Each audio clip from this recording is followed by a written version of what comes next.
Bonjour à tous, bienvenue dans le Club des Hommes en Noir. Très heureux de vous retrouver pour cette nouvelle émission. Nous évoquerons, comme je vous l'ai annoncé la semaine dernière, la réouverture de Notre-Dame de Paris, ce grand événement qui a mobilisé, j'allais dire, le monde entier, non seulement l'Église et la société française, mais on est venu de partout pour assister à ce grand événement. Vous avez été nombreux à nous demander d'en parler. On a pris le temps du recul et pour ce faire, à quelques jours de Noël, où nous allons fêter un autre grand événement, le grand événement par excellence, qui est celui de la naissance du Christ. Alors, pour parler de ce très grand sujet, j'ai le plaisir de recevoir à nouveau l'abbé Hervé Benoît, prêtre et écrivain, on peut dire ça? Oui, recteur de Notre-Dame-des-Enfants. Ah, voilà, il voulait rappeler ce titre de recteur. L'abbé Marc Fucci, prêtre et prophète. Bonjour Philippe. Bonjour à vous, Bonjour à merci. tous. Merci d'être là. Le père Danziec, prêtre, éditorialiste et chroniqueur. C'est cela. Ça vous convient, ça? Ouais, très bien. Mais vous pouvez me dire bonjour aussi quand Oui, même. bonjour Philippe et bonjour à tous. Merci de votre présence. Et puis Anne Le Pape, journaliste et écrivain. Si vous voulez. Bon, j'essaye de décrire une réalité, pas de lancer des petites idées comme ça. Et mère de famille, comme dit le père Danziel. Et mère de famille, épouse, enfin voilà, donc on peut aller loin là aussi. Non, je disais écrivain parce que vous venez de publier récemment un livre consacré à Léon Daudet aux éditions de Flore, hein, si je ne me trompe pas. C'est cela. Un petit ouvrage, pas si petit que ça finalement, mais en tous les cas d'un prix très abordable, comme le pratiquent les éditions de Flore. Et puis il y a un autre livre aussi sur la tradition liturgique. C'est un excellent éditeur. Aux éditions de l'Homme Nouveau, mais merci de dire que c'est un excellent éditeur. Je ne partage pas tout à fait cet avis, mais en tous les cas, c'est un éditeur qui essaye de faire son travail. Alors, Voilà. Bonjour Philippe et bonjour à tous. merci Anne. C'est un bon retour. Donc, nous allons parler de la réouverture de Notre-Dame de Paris. Et évidemment, la première chose que j'aimerais entendre, c'est qu'est-ce que ça a suscité en vous, ce moment assez exceptionnel. Je ne sais pas si vous y étiez ou pas, mais quelles ont été vos réactions? Vous êtes du diocèse de Paris. Mais j'ai eu Parole. la joie d'être là le samedi et puis le lundi. Donc le samedi 7 Le décembre. samedi 7 décembre, j'ai passé 5 heures, puisqu'il y avait les grands de ce monde et les bienfaiteurs qui étaient invités, des personnes qui étaient invitées. Et donc, ceux qui pouvaient participer parmi le clergé parisien euh, sont entrés vers 15h, 15h30. Et nous avons attendu jusqu'à 19h30 pour qu'il y ait le début du réveil de l'orgue, avec l'entrée de l'archevêque et les coups de crosse pour que la porte s'ouvre. Et donc, j'ai eu l'occasion, pendant près de 3 heures, enfin au moins 2 heures, de déambuler dans la cathédrale et de voir chapelle après chapelle. Et donc, je suis encore un peu tout illuminé de ces retrouvailles, parce que pendant plusieurs années, j'allais au Vêpres, où étant juste à la maison diocésaine, j'allais facilement à Notre-Dame. Et j'ai eu même presque l'impression, si vous voulez, qu'il n'y a pas eu 5 ans. Tellement je l'ai retrouvé comme je l'ai connu dans sa structure, dans sa beauté aussi. Ensuite, Mais n'est-elle pas encore plus belle qu'elle ne l'était? Oui, mais quand on l'a bien connue avant, vous voyez, on n'a pas l'impression que c'est une autre cathédrale, même si certains se sont plaints d'une trop grande luminosité ou d'une pierre trop blanche. En fait, non, la pierre est crème. Et puis, le système d'éclairage qui a été choisi a beaucoup, beaucoup de nuances. Et donc, on peut choisir jusqu'à 30, 40 choix. Il y a 30, 40 choix, possibilités. Et c'est impressionnant, puisque tout est en LED. Le terme technique, je crois, c'est dimmable, c'est-à-dire qu'avec une possibilité d'une petite luminosité, une grande luminosité. Donc les photos qui ont été prises et qui ont peiné certaines personnes, et qui ont dit on ne va pas pouvoir y prier, c'était pour prendre les photos, parce qu'on a besoin de grande luminosité pour les photos. Tout un système d'éclairage qui permettent d'être en paix, tamisé, qui facilite le recueillement. Mais bon, je pourrais vous en parler des heures. Je vais vous interrompre. Voilà. en continuant mon tour de table avec l'abbé Benoît, alors je suppose que vous n'y étiez pas, vous, parce que vous ne faites pas partie du clergé parisien, ni des grands de ce monde. Si. Ni l'un ni l'autre. Bon, d'accord, première confirmation. Samedi après-midi, j'ai eu la chance, dans une petite église de ma paroisse, qui a 48 places, de célébrer moi aussi, un parallèle et un clin d'œil que tout le monde a apprécié sur place, la réception des travaux de restauration de cette petite église. Village de 160 habitants. Une excellente nouvelle, ça aussi, effectivement. Village de 160 habitants où environ 50 personnes ont mis la main concrètement à la pâte pour participer eux-mêmes. Qui a apporté son échafaudage, qui a apporté les peintures, qui a apporté une petite tarte pour nourrir les ouvriers, etc. Enfin, ou même tout simplement les autres habitants.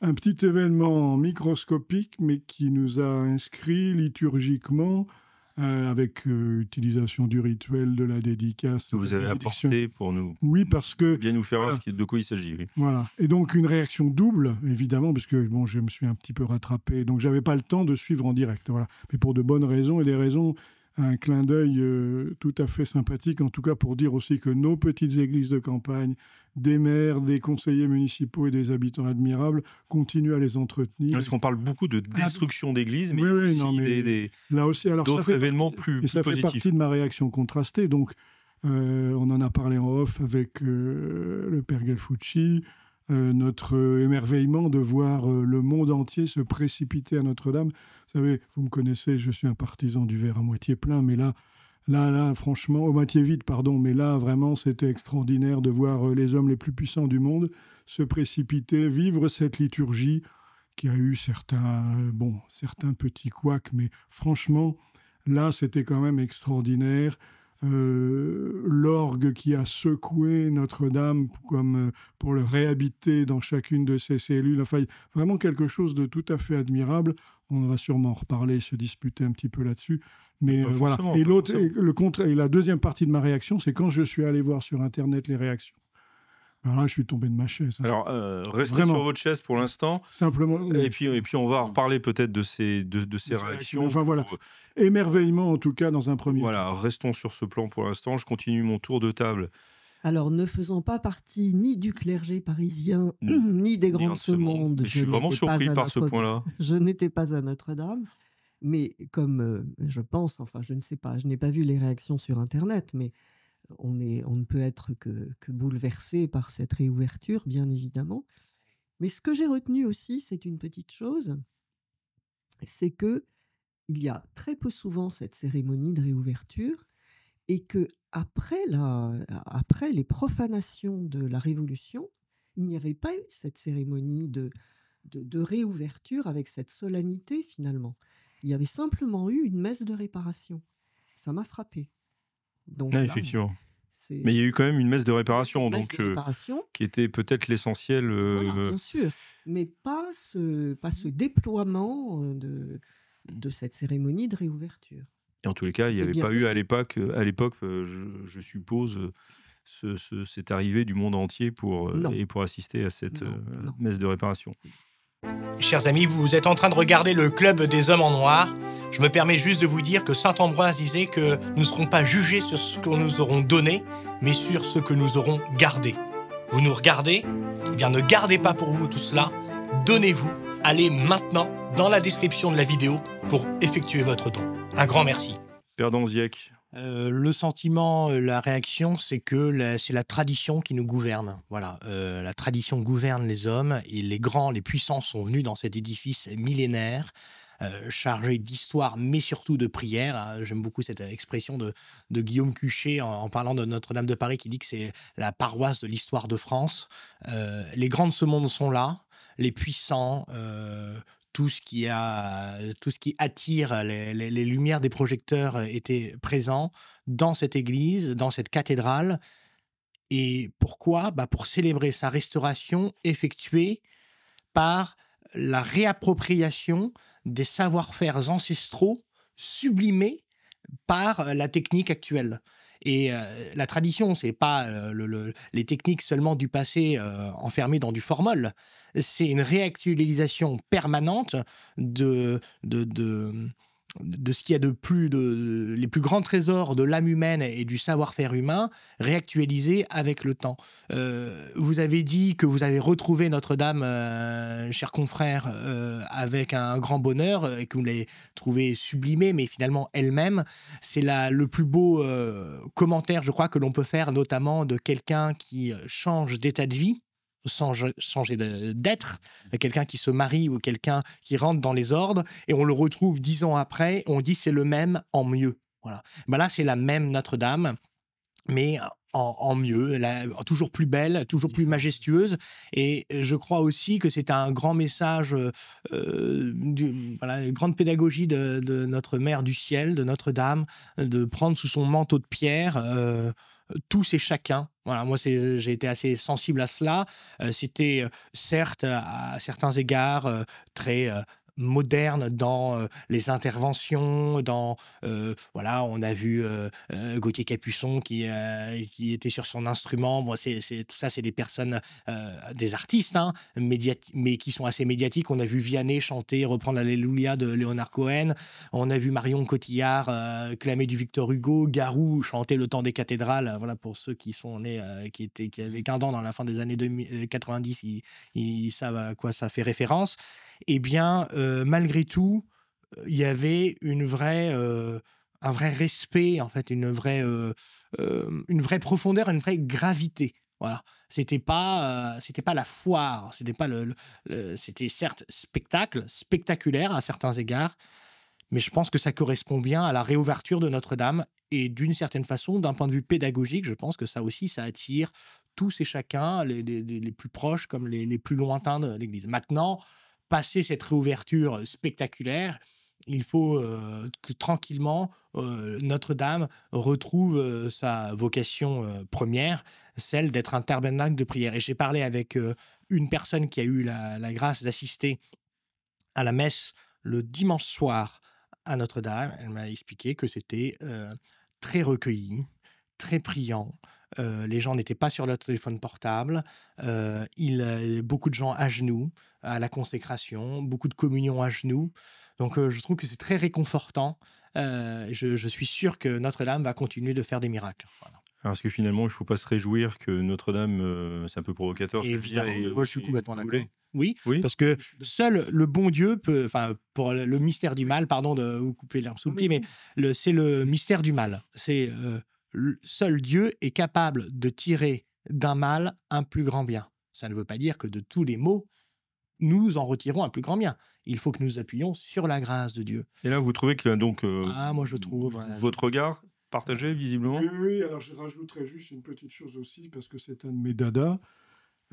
C'est que entre l'entrée de l'archevêque et puis le rituel de dédicace qui a été accompli, je crois, le dimanche matin, peut-être tout ou partie, la consécration l'onction de l'autel. La dédicace, oui, elle n'a pas été refaite.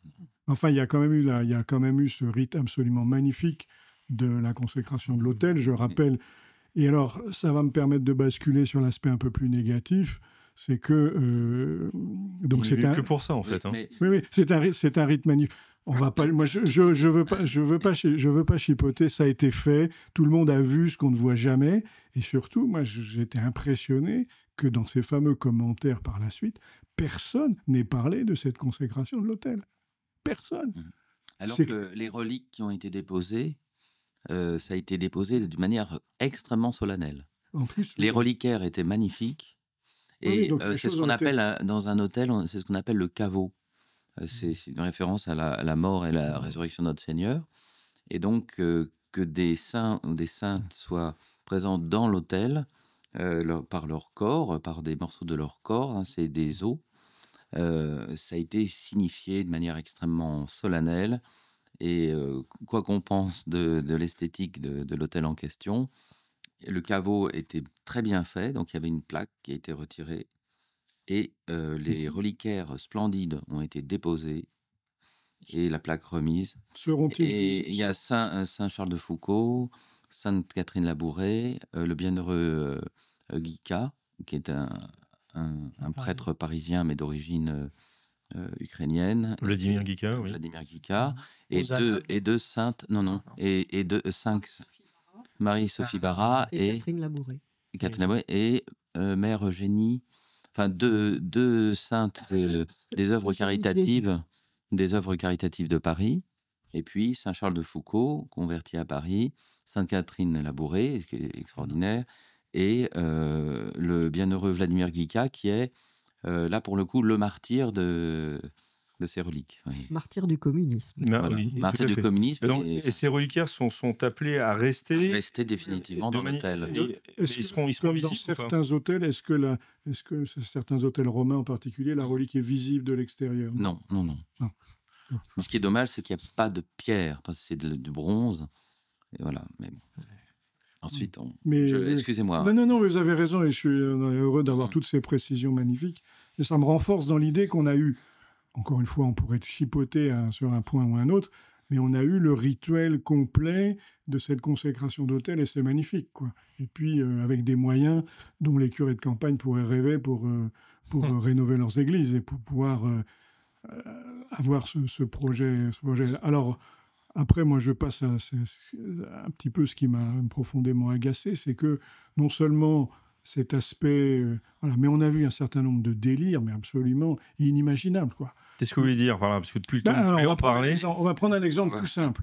A circulé une des photos, alors je parle sous le contrôle de l'abbé Gelfucci, il y a sur la voûte de Notre-Dame une image de la Vierge Marie sur fond d'étoiles, Oui. une sorte de médaillon. Oui, qui est très ancien d'ailleurs. Voilà, qui est sûrement très ancien. Elle a croisé des... le transept. Et Oui, donc, c'est une chronologie, oui. très gravement, on nous a expliqué que ça, c'était la manifestation évidente, que c'était les francs-maçons qui avaient reconstruit Notre-Dame et qui... Parce que dans certaines loges, il y a un ciel bleu. Oui, mais alors, les personnes qui s'inquiètent de ça, il faudrait qu'ils reconstruisent Pontmain et qu'ils demandent à la Vierge Marie de changer de robe pour Pontmain. C'est ça. Mais parce que la Vierge de Pontmain est tout en bleu. Hein. Bleu avec des étoiles. Oui, puis c'est une tradition médiévale aussi. C'est la critique pour la critique. C'est vraiment, ça nous fait du mal, hein, franchement. Ça nous fait du mal. Et on trouve des comme le sol en étoilés, le sol en damier, bien sûr, ou le sol en damier, qui aurait été une initiative maçonnique du XVIIIe siècle, parce qu'avant, Notre-Dame avait des rectangles de pierre, et donc ça aurait été les premières loges maçonniques françaises qui auraient influencé le sol en damier au XVIIIe siècle.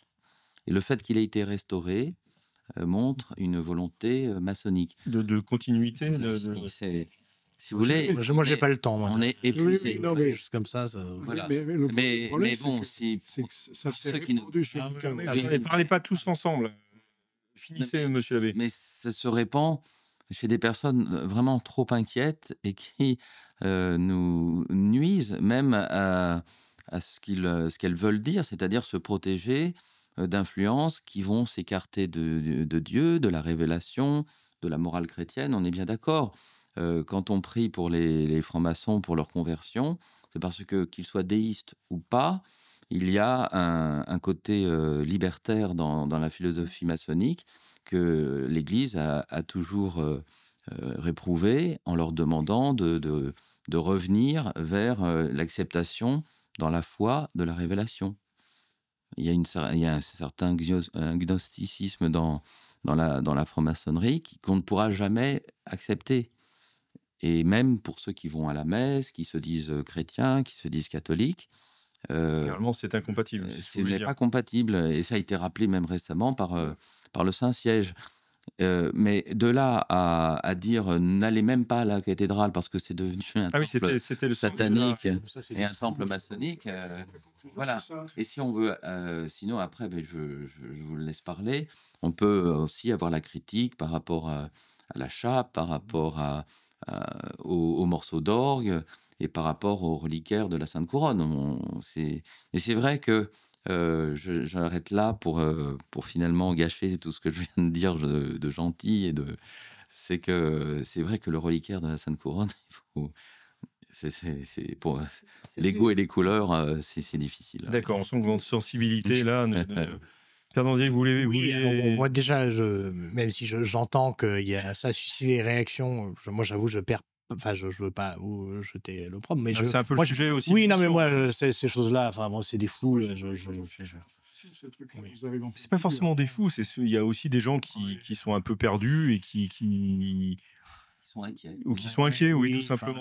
Parce qu'aujourd'hui, on est quand même dans un état de crise générale. Oui, mais de crispation surtout, parce que là, on a quand même Notre-Dame qui réouvre. C'est quand même, on a vu des photos splendides, c'est incroyable. Et moi, je crois que aussi, on peut d'abord et essentiellement se réjouir que par rapport à toutes les ambitions de gestes contemporains sur la reconstruction de Notre-Dame, finalement, la Sainte Vierge a fait son petit miracle à elle. Enfin, l'architecte en chef Villeneuve a tenu la dragée haute à toutes les équipes de l'Élysée, y compris au général Georgelin au tout départ, qui finalement a fini par lui rendre raison.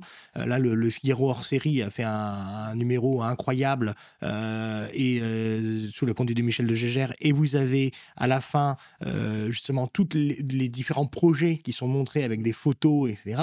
Quand on voit ce à côté de quoi on est passé, on ne peut que bénir le ciel. Maintenant, évidemment, moi sur le mobilier, c'est pas mon style, tout ce qu'on veut, mais c'est au risque de surprendre ceux qui me connaissent, mais je trouve que ça se fond malgré tout non mais ça aurait pu tellement être pire, enfin me semble-t-il. Voilà, moi là je prends le verre à moitié. C'est précieux, c'est des choses précieuses, des matières précieuses. Oui, bon, voilà, ça aurait pu, à mon sens, ça aurait pu tellement être pire que je me dis, voilà, ça reste assez neutre, ça se fond, c'est pas ce que j'aurais fait, évidemment, mais c'est dommage, tout ce qu'on veut, mais ça reste, à mon sens, je dirais pas anecdotique, mais mineur par rapport aux prouesses de restauration dans le respect de l'identité originelle de Notre-Dame de Paris. Voilà. Donc vous restez en fait dans l'émerveillement, l'admiration, oui, malgré vraiment. des aspects secondaires qui peuvent moins vous plaire. Oui. Et j'ajouterais juste une chose sur les artisans qui ont travaillé à Notre-Dame. Héloïse de Neuville dans La Croix le faisait souligner. Beaucoup d'artisans ont été profondément bouleversés dans leur intime, dans la vie de leur âme, dans leurs travaux de restauration. Tant et si bien que sur des ateliers entiers de chantier, il y avait une prière au début et à la fin. Il y avait un temps de prière qui était effectué en groupe. Alors, je ne sais pas s'ils étaient ensemble pour prier ou est-ce qu'ils priaient ensemble comme à assise, ça, j'en sais rien. Mais en tout cas, il y avait une démarche, j'insiste, de transcendance. Et c'est vrai que pour ceux, les puissants de ce monde, peu d'entre eux ont évoqué directement et spontanément cette verticalité. Et le dernier miracle de Notre-Dame, pour moi, c'est l'intervention du président de la République Emmanuel Macron et la lettre du pape François à l'occasion de cette réouverture, qui sont deux prises de parole, qui sont, à mon sens, des belles prises de parole. Voilà. Surtout pour le président, on peut être un peu étonné, où il rappelle que nous sommes d'abord des héritiers. Ça tombe sous le sens, mais venant de sa bouche, on peut quand même applaudir, même si c'est lui qui le dit, même si on peut regretter en même temps tout un tas de choses. Là, il a fait une belle prise de parole et que la Sainte Vierge soit bénie, parce que je pense qu'elle n'y est pas pour rien. Donc, en même temps, il y a une culture française, finalement. Ça ne nous le fait pas dire. Petit rappel, sur les aspects d'une influence, pardon de revenir à ça, mais maçonne sur... je pense que... Mais ça s'est cristallisé là avec avec le chantier de Notre-Dame, mais c'est une vieille affaire. On a souvent dit qu'autour des cathédrales, il y avait eu une présence. Mais de toute façon, il y a toujours symbole maçonnique. Des récupérations ésotériques. Bon, forcément, il peut y avoir des interprétations différentes devant une même scène. Hein. La scène, je ne sais pas moi, de Job peut être interprétée de 1000 façons. Mais si j'ose dire, ça n'est pas l'Église qui est influencée par la franc-maçonnerie, c'est plutôt la franc-maçonnerie qui a récupéré des symboles de l'Église au départ. le triangle, l'œil, etc. Tout ça, c'était déjà dans les temples catholiques. Donc, voilà, Non, mais moi, je voudrais revenir sur les miracles, parce que le Figaro hors série, comme dit le père d'Anziac, qui est magnifique, en cite 7. Parce que c'est bien gentil de dire que vive l'incendie, Notre-Dame est plus belle, mais il y a quand même des choses qui, fort heureusement, ont échappé à l'incendie. Donc la Pietà, la couronne d'épines, même si son reliquaire a été cassé, la Vierge du Pilier, le coq, les apôtres de Viollet-le-Duc, qui avaient été déposés, avant, oui. 4 jours avant. Quelques jours avant, voilà. Les cloches, les tours qui ont tenu le coup.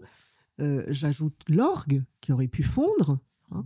Comme à Nantes, oui. Voilà. Le fait qu'il n'y ait pas eu de victimes, ça c'est quand même aussi assez extraordinaire. Les pompiers ont pris des risques énormes. Et puis, comme disait le père d'Anziac, oui, cette atmosphère, cette osmose en plus entre tous les artisans sur le chantier de Notre-Dame, qui a permis qu'il aille si vite. Et bon, si on est propriétaire d'une petite maison et qu'on a divers corps de métier chez soi, on sait que c'est déjà un problème. Donc, sur un chantier pareil, là, manifestement, c'est un miracle. Et puis, le fait que les ouvriers ont été manifestement bouleversés. Moi, je me souviens du témoignage d'une jeune fille, une vitrailliste qui a travaillé sur des rosaces à Notre-Dame et qui disait « Ah, mais depuis que j'ai travaillé là-bas, mais je me sens catho, mais c'est ouf !» Bon. Mais leur visage, oui, mais c'est les visages. Les visages touchants, voilà. Les visages des pompiers, les visages des artisans, tout ce qui a été fait autour, sous le parvis de la cathédrale de Notre-Dame de Paris. Je ne sais pas si c'est encore le cas, mais pendant très longtemps, il y a eu une exposition gratuite pour découvrir tous les corps de métier qui sont intervenus, ceux qui travaillaient sur la charpente, ceux qui travaillaient sur la tôle, c'était superbement bien fait, extrêmement pédagogique et surtout très profond sur ces métiers qui sont aujourd'hui, on parle tout le temps on perd le sens des choses, etc. Là, on était complètement incarné et tous les témoignages, vraiment j'insiste sur les visages de ces artisans, on voyait que c'était le bon Dieu qui habitait leur démarche. Je crois que c'est suffisamment rare aujourd'hui pour pas s'en réjouir. Et c'est ce qui doit dominer, à mon sens, notre regard sur cette réouverture de Notre-Dame. Même si évidemment on va peut-être parler quand même des ornements ou la grosse, voilà. Alors je voudrais quand même, quand on parle des artisans, il y en a qu'on oublie, c'est les échafaudiers. Parce que tous les autres artisans laissent une trace finalement. Tandis que eux, alors qu'ils se sont trouvés face à des problèmes... Il ne faut pas qu'ils laissent de traces, oui. Ils ne laissent pas de traces, mais ils ont dû construire des échafaudages qui, normalement, on en construit pour des tailleurs de pierre, donc de telle façon, ou bien des charpentiers, d'une autre façon. Là, il fallait que leurs échafaudages conviennent à tous les ouvriers. Et puis, par définition, oui, on plie les gaules, on part et on ne laisse aucune trace. Alors ça, on l'est, parce qu'on les oublie. D'autant plus que ceux du Moyen-Âge, eux, ont laissé une trace. Oui. C'est ça qui est extraordinaire. Expliquez un petit peu. Oui, d'abord parce que une partie de l'échafaudage, en fait, c'était la cathédrale elle-même, puisqu'on a aménagé des passages, etc., qui servaient à la circulation des matériaux et des ouvriers. Et d'autre part, dans les façades de beaucoup d'églises, vous voyez ce qu'on appelle les trous de boulins. Les boulins, voilà. Voilà, les trous de boulins, c'est-à-dire qu'en fait, c'était l'emplacement réservé qui restait après pour y insérer des poutres sur lesquelles on plaçait les échafaudages.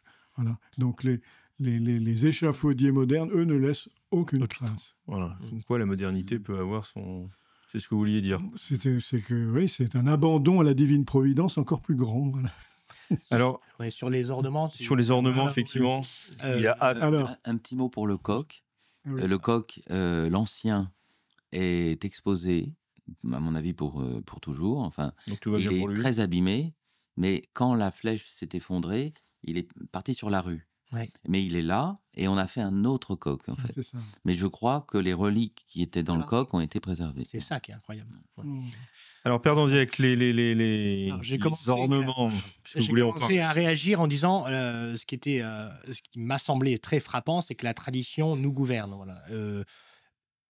Quand on voit la photo de la concélébration c'est la une, je crois, de Famille chrétienne dans la suite de l'événement de la réouverture de Notre-Dame.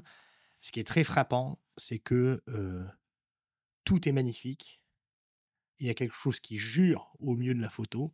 Ce sont évidemment ces ornements. Et ça jure parce que c'est pas votre sens Non, esthétique. ça jure à mon sens, mais merci de m'inviter à le préciser, ça jure à mon sens que cette réalisation n'a pas été faite dans un esprit de continuité et de filiation, mais avec une volonté. Je porte un jugement moral, donc je peux me tromper, mais exactement dans ce que l'on a évité au niveau de la flèche de Notre-Dame, c'est-à-dire un geste contemporain jeté dans un tabernacle de tradition millénaire. Alors, pour ceux qui n'auraient pas vu les ornements, est-ce que vous pouvez en donner une petite il y a les ornements qui ont été utilisés le samedi soir avec cette fameuse chape avec les 4 couleurs jaune, rouge, bleu, vert. Donc, avec évidemment beaucoup de. C'était une salutation de Mondrian, de Castelbajac. De Mondrian. Citation, oui, c'est une citation. C'était un peintre des années 1910, enfin, du début du XXe siècle, qui a fait ces carrés. Et Castelbajac a dit... Castelbajac qui a fait les ornements, lui. s'est inspiré de cela. Oui. Mais alors, malheureusement, c'est les couleurs de Lidl, c'est les couleurs de Google. Mais bon, arrêtez de nous faire des pubs permanents. Le Figaro hors série, Famille chrétienne, Lidl, Google. Non mais arrêtons un peu. C'est juste les couleurs de base. Oui, mais pas liturgique. Hein. Mais non, le bleu n'est pas une couleur liturgique. Mélangés ensemble, chers confrères. C'est important. Alors, il vous répondrait. Mais le jaune n'est pas une couleur liturgique. On va écouter le père d'Anziec. L'abbé Benoît répondra. Anne reprendra la parole. Ce que je regrette, c'est que pour ces ornements, tant de la cérémonie du samedi soir que de la concélébration le lendemain, où là, c'était des petites larmes, des petites étincelles de couleur sur une aube blanche, sur des chasubles, sur des chasubles blanches. La croix. Et oui, on va se réjouir qu'il y ait la croix quand même, mais non, mais il me semble que tout cela n'a pas été fait dans l'esprit d'une harmonie avec l'édifice dans son ensemble. Voilà, je ne dis pas forcément de faire des ornements avec des ors froids, etc. Je dis juste que cela, ça jure. Voilà, ça jure à l'œil, ça jure. Alors, on me répondra, la beauté, c'est subjectif, tout ce qu'on veut. Enfin, là, je pense qu'après, il y a le bon sens qui fait que, voilà, et d'ailleurs, ça a suscité quand même, pour le coup, un certain nombre de commentaires. Il y a la beauté, l'harmonie du chant sacré. Et ben, il y a aussi une esthétique de l'ornementaire sacré. Il m'apparaît que ça n'a pas été le cas. C'est regrettable. Après, mais c'est pas un coup du franc-maçon. Non, moi je suis pas comme ça, mais je pense surtout que Notre-Dame est plus forte que tout cela, et que tout cela, je vous mets un billet que dans 50 ans, ça sera démodé. Voilà, dans 50 ans, on regardera ça. Ça sera démodé avant, ça c'est clair. Oui, voilà, c'est juste ça. Alors vous vouliez réagir quand même. Ça sera démodé comme une chasuble néo-gothique du 19e siècle. De la même façon. Tout à fait, oui, peut-être. Oui. Ouais, alors vous trouvez que finalement, ces ornements ne posent pas de problème? Non, ces ornements peuvent... Je ne vais pas me faire le défenseur béni oui. Je voudrais juste un tout petit peu contextualiser. Puis c'est comme l'autre semaine, je suis très embarrassé. Je ne veux pas le défendre à tout prix. Soyez pas embarrassé. Je ne veux pas le défendre à tout prix, mais je constate d'abord que il y a quand même, il y avait une chape, il y avait des dalmatiques, enfin, on s'inscrit quand même d'une certaine tradition. Voilà. Moi, j'entends ce que dit M. de Castelbajac, qui représente toute une sensibilité d'une certaine époque, déjà démodée, parce que effectivement, c'est une citation de l'art, comme on appelait ça, je ne sais plus très bien, mais donc de Mondrian et du début du siècle. Donc, du XXe siècle. De la fin du début du XXe siècle, pardon, oui. Je suis en train de dire une sottise. Et donc, c'est déjà démodé d'une certaine façon, ça c'est vrai. Voilà, en même temps, je vais m'avancer sur un sujet un tout petit peu délicat, mais je me dis, on sait qui est M. de Castelbajac, on sait quel monde il représente, quel quartier de Paris il peut incarner de cette sensibilité de la mode. Voilà, la mode, c'est un peu Marie-Madeleine qui vient verser sur les pieds du Seigneur son parfum. J'essaye de spiritualiser ça un peu. Oui. Je me rattrape aux basses branches, je le sais, mais je... Et alors, il y a une dernière petite chose aussi qui va vous paraître complètement idiote, mais on a parlé de cette cette chaîne de magasins à bas prix, et puis c'est aussi Google Chrome et machin, la base les couleurs de base. Je me dis que peut-être les gens de mes paroisses et les gens de la France périphérique qui auront vu ça, bah, quand ils ouvriront Google Chrome ou qu'ils auront je ne l'ai pas dit, peut-être qu'il y aura une espèce de titre qui sera dans leur tête, leur rappelant qu'ils ont vu cette chose-là. Je me rattrape aux basses branches, mais encore une fois, je pense qu'en effet, c'est des... Oui. Non, mais voilà, c'est vrai que c'est un petit peu en décalage. Je rappelle aussi que on avait eu le même débat, rappelez-vous, pour les JMJ à Paris. Puisque c'était le même couturier, oui. Et les mêmes ecclésiastiques qui l'avaient recommandé. On n'en dira pas plus là non plus, mais voilà. Moi, ce que je crains malheureusement, c'est que c'est pas en allant dans les supermarchés visés que les gens vont se rappeler de Notre-Dame de Paris, c'est qu'ils se sont rappelés des magasins, enfin des supermarchés, en voyant. Je crains que ça, parce que la présence malheureusement l'esthétisme peut marcher dans les deux sens. Des grands magasins est beaucoup plus forte. Anne, comment vous réagissez à toute cette question sur les ornements? Quand j'ai vu ces ornements, j'ai trouvé ça clownesque, tout simplement, disons le mot, avec ces couleurs criardes en plus, c'est l'impression qu'on a. Donc, nous ne sommes pas contre la modernité à tout prix. Il y a des chasubles modernes qui peuvent être belles. Je me souviens d'une chasuble de Jean-Paul II qui était parsemée de petites croix dorées, qui était belle. Et je me souviens avoir vu des photos de Monseigneur Ulrich avec une très belle mitre, avec une très belle aube, etc. Mais non, là c'est laid, voilà, c'est tout. Mais c'est le choix de Monseigneur Ulrich. C'est ordinaire, en fait. Quand ça devrait donner de la fierté, à mon sens. Voilà, mais ça c'est ce que je regrette. Voilà, ça n'a pas donné de la fierté. On ne s'est pas dit waouh, incroyable. Voilà. Mais là aussi, est-ce que enfin, j'ai la même question à la fois pour l'architecture sacrée que pour les ornements liturgiques. Est-ce que ça doit répondre à certaines règles ou est-ce que c'est la dernière mode qui doit commander les choses ou comment ça se passe en fait? Il y avait des règles autrefois. Non. Il y a... sur quoi? Sur les liturgiques, l'architecture non, il n'y a aucune règle autre que des coutumes, des habitudes. Ah non, pas pour les couleurs des ornements. Ce sont des règles. C'est relativement récent, les couleurs des ornements. Non, c'est le Concile de Trente. Oui, mais c'est récent. Et le Concile de Trente n'a fait que entériner des coutumes qui elles-mêmes étaient séculaires. Le vert, le violet, le blanc, non, c'est obligatoire. Non, je dis pas que c'est pas obligatoire. Je dis que c'est relativement récent et que c'est une construction culturelle et que le jour où le christianisme se transportera dans d'autres civilisations, ces couleurs ne marcheront pas parce qu'elles sont très liées à la civilisation occidentale.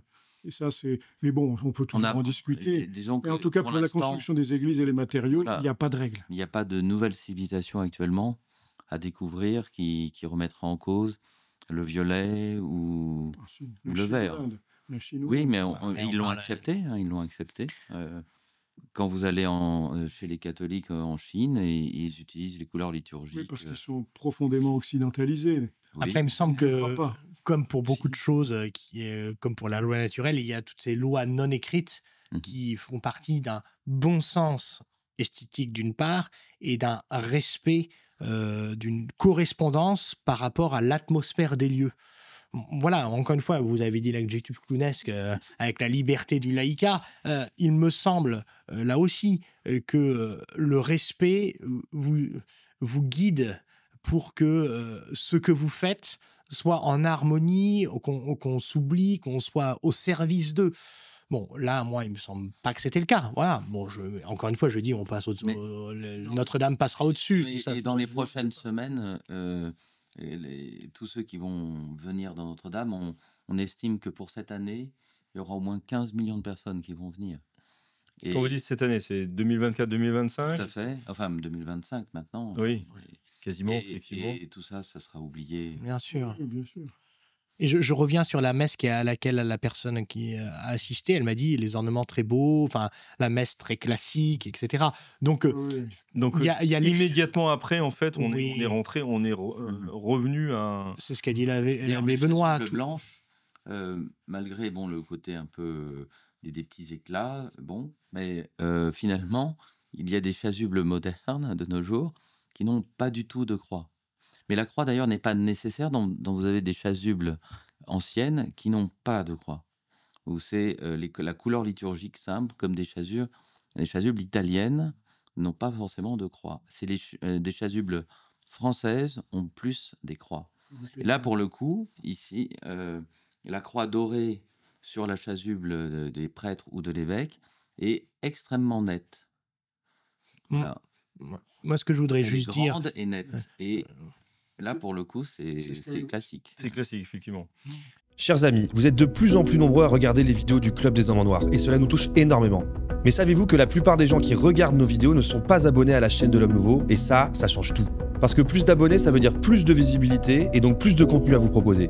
Donc si vous n'êtes pas abonné, s'il vous plaît, cliquez sur ce petit bouton, ça prend 2 secondes, et cela nous aide énormément. Bonne vidéo. c'est ce qu'a dit tout à l'heure l'abbé Hervé Benoît. On a parlé des artisans, on a Oui. parlé de l'humilité, de leur finalement dimension assez anonyme. Vous voyez, on ne sait pas il n'y a pas telle maison de charpenterie, telle maison D'ailleurs, de vitrailliste Oui, dont oui, on parle ressort. plus des corps, enfin, Voilà, des enfin, corps du de métier. des corps de métier. Mais là, on parle de Castelbajac. Vous voyez, enfin, tout ça.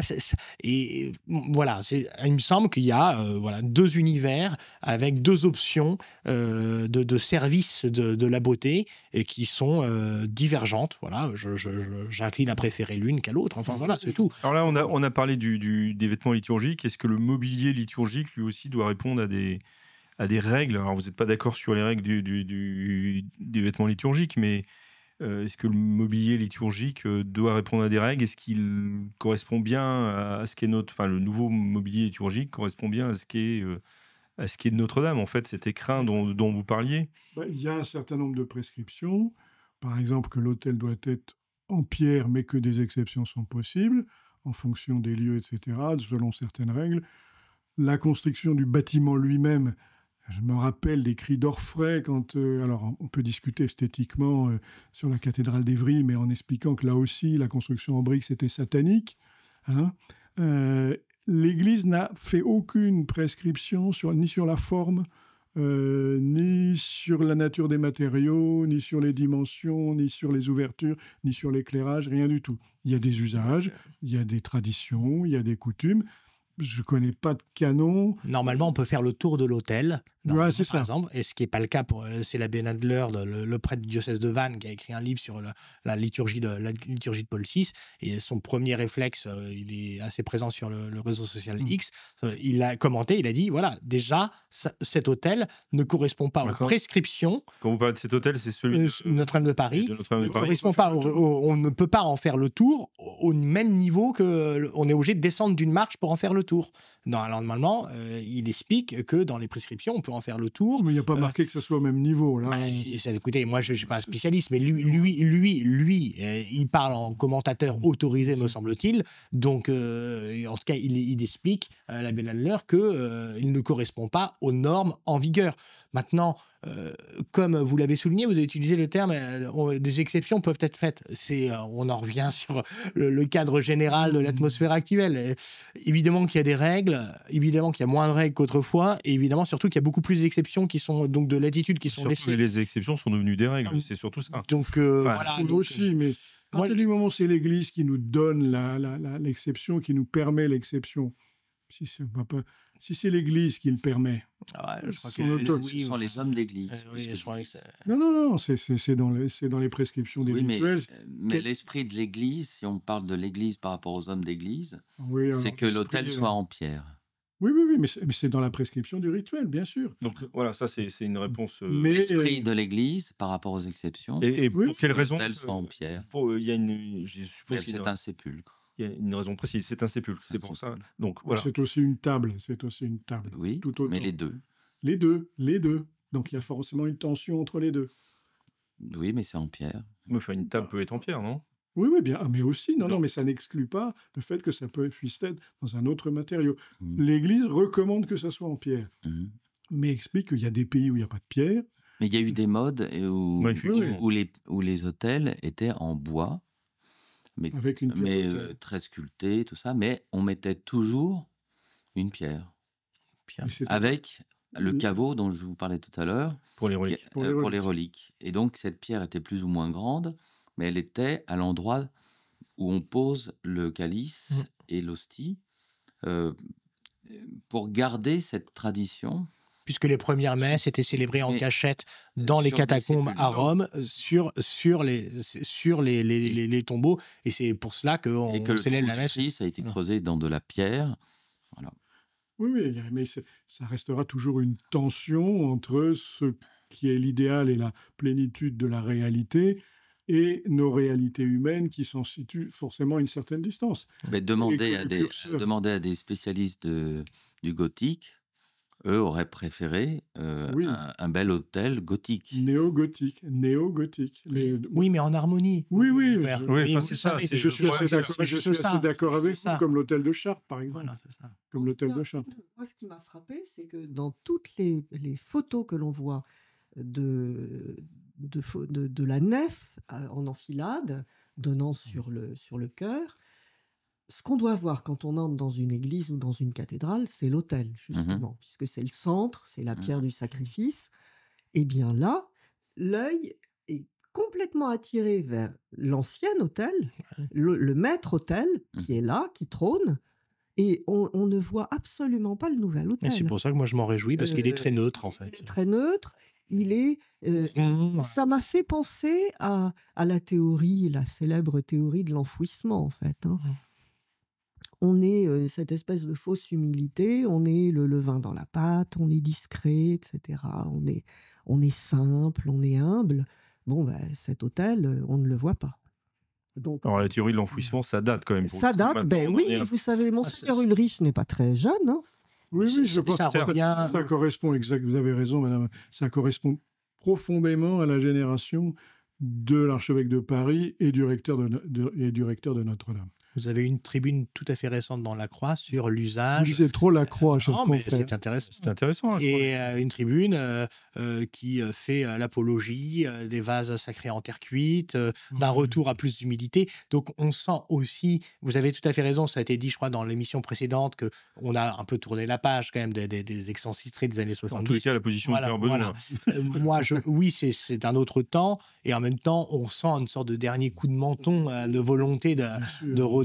Menton qui vient de haut, d'ailleurs. Moi, je peux le dire. Voilà, donc je le dis d'ailleurs très clairement. Et comme je dis très clairement qu'il va falloir que cette émission s'achève, on est proche de Noël, donc je voudrais quand même que je me tourne surtout vers le clergé, mais je ne vous oublie pas, Anne, malgré tout, que vous disiez un mot à ceux qui nous regardent et qui vous écoutent attentivement et qui sont quasiment pendus à vos lèvres. Un mot sur Noël. Le bienheureux Carlo Acutis, qui sera canonisé en avril, lui considérait justement que toute église, toute cathédrale, c'était Bethléem, c'était la Terre Sainte. Et quand ses parents lui avaient proposé de faire un pèlerinage en Terre Sainte, il a dit mais le tabernacle. Et là. Et si on a construit Notre-Dame, c'est pour l'enfant Jésus, c'est pour Jésus ressuscité, crucifié et ressuscité. Et donc, vivre Noël, c'est aller adorer notre Seigneur au tabernacle. Et quand on le reçoit dans la Sainte Communion, il y a eu des miracles où l'hostie, l'enfant Jésus était apparent, ou le visage du Christ, suivant les personnes qui assistaient à ce miracle. Je ne me souviens plus du siècle et du saint qui avait cette hostie dans les mains. Et donc Noël, c'est toutes les églises et toutes les cathédrales et tous les tabernacles qui nous donnent l'enfant Jésus. Donc allez à l'église au moins pour Noël.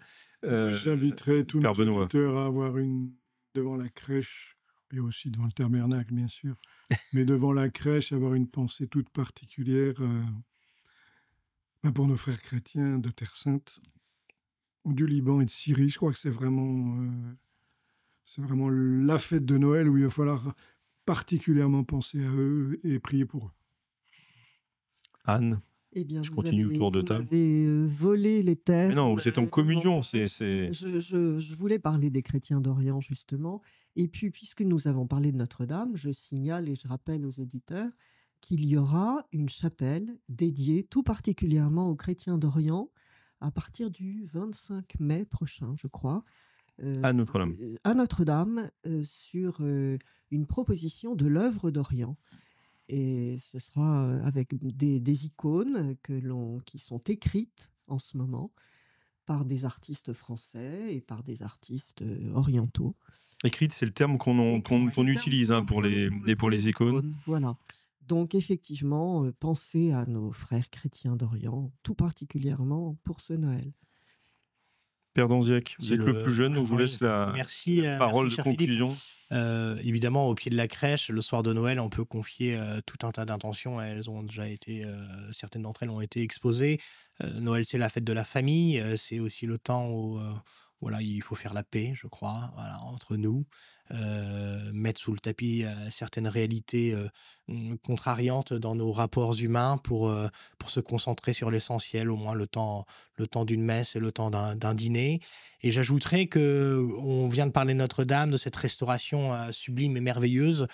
Le Seigneur va naître, il renaît chaque année d'une certaine façon dans la crèche de Bethléem. On a vu la renaissance de Notre-Dame. Eh bien, chers amis, croyez à la renaissance possible dans votre cœur. Voilà, il n'y a pas de fatalité dans la vie chrétienne. Et le soir de la réouverture de Notre-Dame a été relu ce fameux texte si connu de Claudel qui explique, après avoir écouté chanter la manécanterie des petits chanteurs de Saint-Nicolas du Chardonnay, à l'ombre du deuxième pilier près du cœur, il a été frappé par la grâce, saisi par la grâce. C'était un soir de Noël. Eh bien, tous les miracles sont possibles le soir de Noël, alors que Dieu vous bénisse et qu'il fasse des miracles dans votre cœur. Oui. Merci beaucoup, mon père. Donc, je retiens qu'il faut être des Paul Claudel le soir de Noël pour nous convertir, au moins pour nous reconvertir. Non, ça vous surprend? On n'est pas des Paul Claudel. Le Saint-Esprit décide, c'est pas nous. Non, mais pas devenir des Paul Claudel pour bâtir l'œuvre de Paul Claudel, évidemment, mais pour se convertir.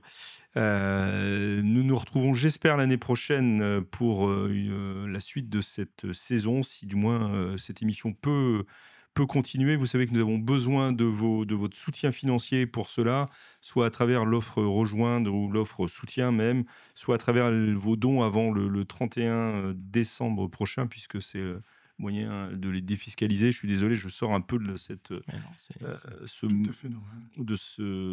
joie de Noël, mais justement pour que cette joie continue l'année prochaine et que puissions vous retrouver les uns les autres, je compte sur votre soutien actif. Vous le savez, je ne manque pas de vous le dire, je vous le redis là.